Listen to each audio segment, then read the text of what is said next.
Melbourne, Australia. There were tears, but that was to be expected from Roger Federer at the Australian Open. In the end, the most remarkable part of his 20th Grand Slam singles title was that it came as no surprise. Not even at age 36 in a sport where the spoils have generally been reserved for a much younger crowd. Federer, like Serena Williams, has redefined the limits.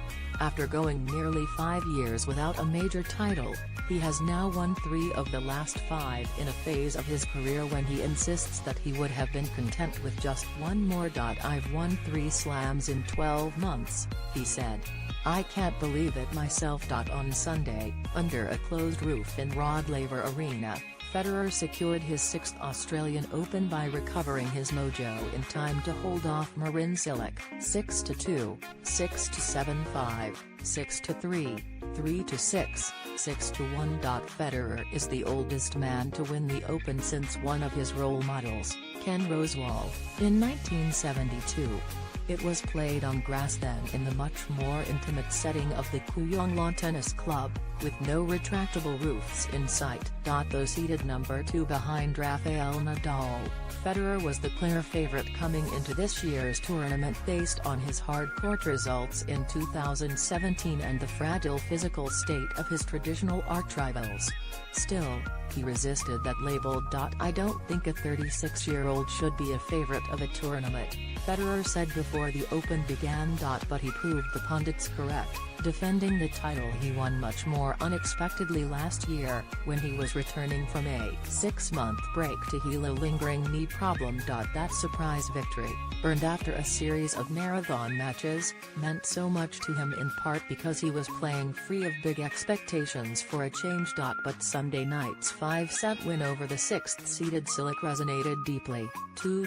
Federer broke down in tears, not for the first time, during the trophy ceremony in Rod Laver Arena as Laver himself was taking pictures with his phone from the front row. "The fairy tale continues, for us, for me," Federer said, looking toward his team and his family in the players' box.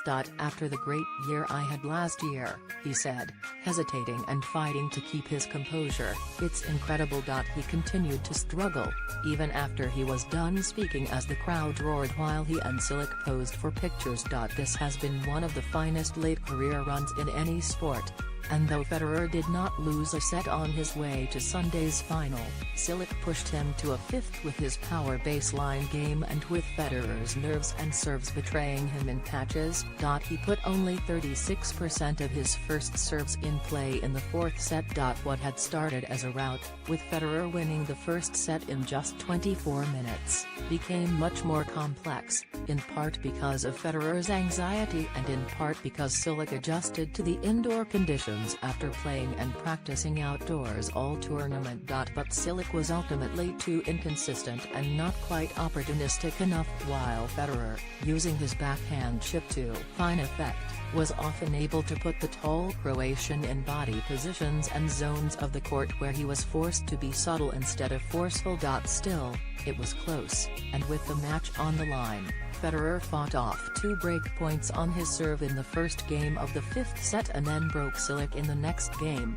He challenged a second serve at 30-30 that turned out to be a double fault, then hit a deep return on the next point that Cilic failed to handle. Federer held serve to go up by 3-0 in the next tense game and then accelerated to the finish line, one he has crossed more than any man at the major championships that define careers, even more so now than in Rosewall and Laver's era. Neither Rosewall nor Laver played a Grand Slam final under a closed roof, and though it was not training on Sunday, temperatures in Melbourne surged again, hitting 103 degrees Fahrenheit 39 degrees Celsius in the late afternoon. Through the final was to begin at 7:30 p.m., when the weather was slightly cooler.